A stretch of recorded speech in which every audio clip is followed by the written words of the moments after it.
Hello student, in this video lecture we are going to discuss remaining part of the equilibrium chapter. In this video we will be discuss about ionic equilibrium. Firstly, we will discuss about strong electrolyte. So those substances which are almost completely break down, completely ionize into their ions in the aqueous solution are called strong electrolyte.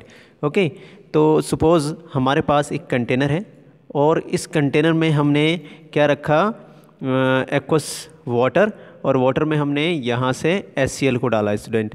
तो जो HCl है ये completely H positive और Cl negative ion में break down हो जाता है, यानी ये क्या है, एक तरह का स्ट्रॉन्ग इलेक्ट्रोलाइट है। ठीक है, तो आपको ऐसे ध्यान रखना है। तो यहाँ पे अगर हम बात करते हैं degree of ionization for these type of electrolyte, अगर हम डिग्री ऑफ आयोनाइजेशन की बात करते हैं, डिग्री ऑफ डिसोसिएशन की बात करते हैं, जो कि हम आगे समझेंगे। डिग्री ऑफ डिसोसिएशन क्या होता है उसे हम आगे समझेंगे। तो वो लगभग कितनी होती है, 1 होती है। ठीक है, इस बात को भी आपको फोकस करना है। नेक्स्ट, अब ऐसे कौन से इलेक्ट्रोलाइट हैं जो कम्प्लीटली आयोनाइज हो जाते हैं? तो यहाँ पे आपके सामने एग्जाम्पल है स्टूडेंट। HCl कम्प्लीटली आयोनाइज हो जाएगा, H2SO4 कम्प्लीटली आयोनाइज हो जाता है, इसी तरह से HNO3, H2O, NaOH, HNO3 nitric acid, AgNO3, copper sulphate etcetera.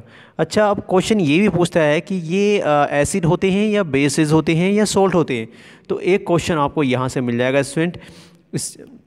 All strong electrolyte all strong acid हो सकते हैं, ऑल स्ट्रॉन्ग बेसिस हो सकते हैं, ऑल स्ट्रॉन्ग टाइप्स सॉल्ट हो सकते हैं। तो these are all the act as strong electrolyte. Okay student, अब हम बात करते हैं वीक इलेक्ट्रोलाइट की। पहले आप इसको समझ लीजिए, ये आपके सामने एक स्लाइड है। स्ट्रॉन्ग इलेक्ट्रोलाइट में यहाँ पे अल्फ़ा का मीनिंग यहाँ पे स्टूडेंट होता है डिग्री ऑफ आयोनाइजेशन या डिग्री ऑफ डिसोसिएशन। यहाँ पे हम मानते हैं 100% आयोनाइजेशन होता है, राइट। अप्रोक्सीमेटली कितना होता है, 100% आयोनाइजेशन होता है।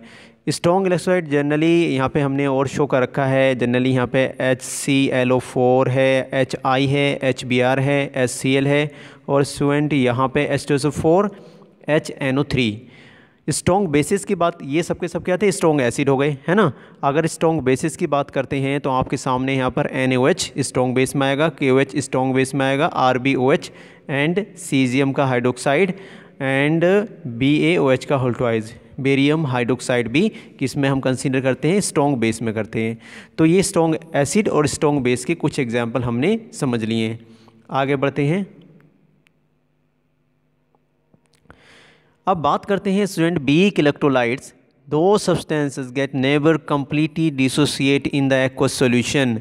स्टूडेंट ये कैसे होते हैं, अगर हमारे पास कोई एक्वस सॉल्यूशन है और हमने क्या करना है स्टूडेंट, यहाँ पे हमने कोई इस तरह से सपोज डेट हमने इसमें एसिटिक एसिड, जो आप विनेगर की बात करते हैं, तो एसिटिक एसिड को हमने इसमें डाला, एसिटिक एसिड को डाला, तो ये कम्प्लीटली अपने आयनों में नहीं टूटता है स्टूडेंट, ये कम्प्लीटली अपने आयनों में नहीं टूटता है, इसलिए हम इसको क्या बोलते हैं, वीक इलेक्ट्रोलाइट बोलते हैं। ठीक है, तो अब ऐसे कितने हैं? अच्छा, एक खास बात और इन इलेक्ट्रोलाइट की है, weak electrolyte dissociate in solution to a small extent, है ना। ये भी हम कह सकते हैं कि ये स्मॉल एक्सटेंट में, कम मात्रा में टूटते हैं। अप्रोक्सीमेटली 5% इनका आपको ध्यान रखना है कि ये कितने डिसोसिएट होते हैं, 5% अप्रोक्सीमेटली, लगभग 5%। And the solution is a poor conductor of electricity.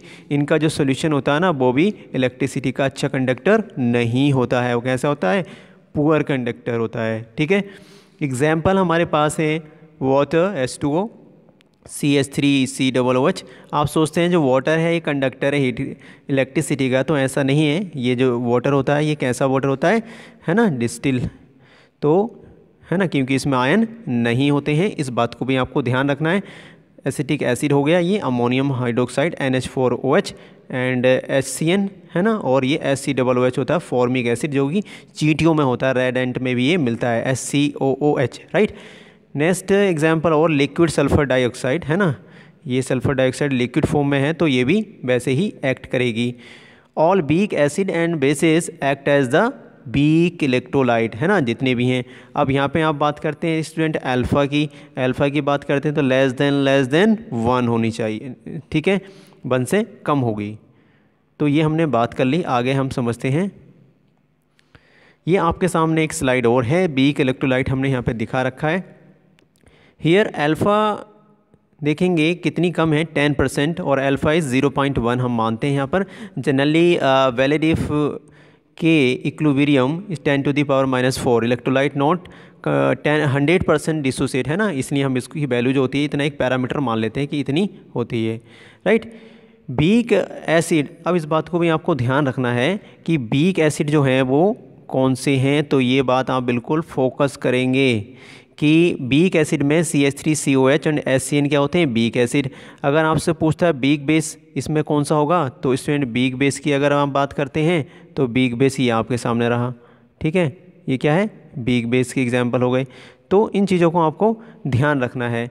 उसके बाद आगे बात करते हैं तो ऑल स्प्रिंगली सोल्यूबल सॉल्ट, जो पूरी तरह से नहीं डिज़ोल्व हो रहे हैं, जैसे कि AgCl है स्टूडेंट, या फिर आप ले लेंगे BaSO4, तो ये भी ऐसे ही एग्जाम्पल होते हैं, ठीक है, ये सोल्ट आ गए।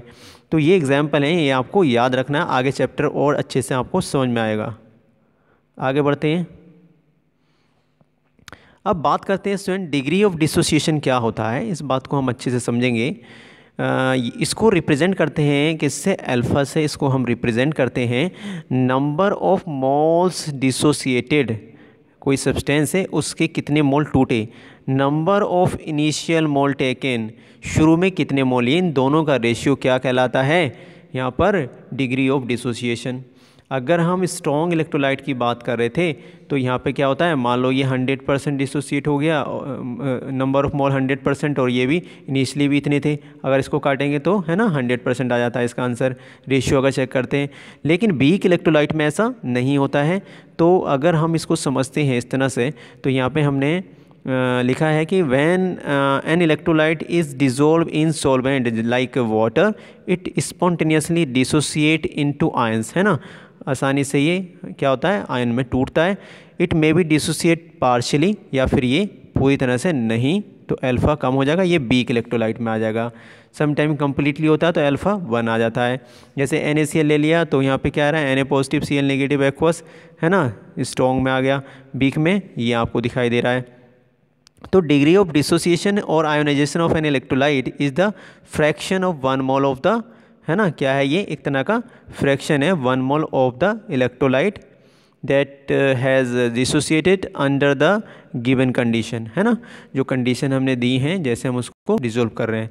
तो आई होप ये वीडियो आपको समझ में आ गई होगी, डिग्री ऑफ डिसोसिएशन भी आपको समझ में आ गया। आगे हम और भी इन चीज़ों को एलेबरेट करेंगे, ठीक है, आज यहीं तक।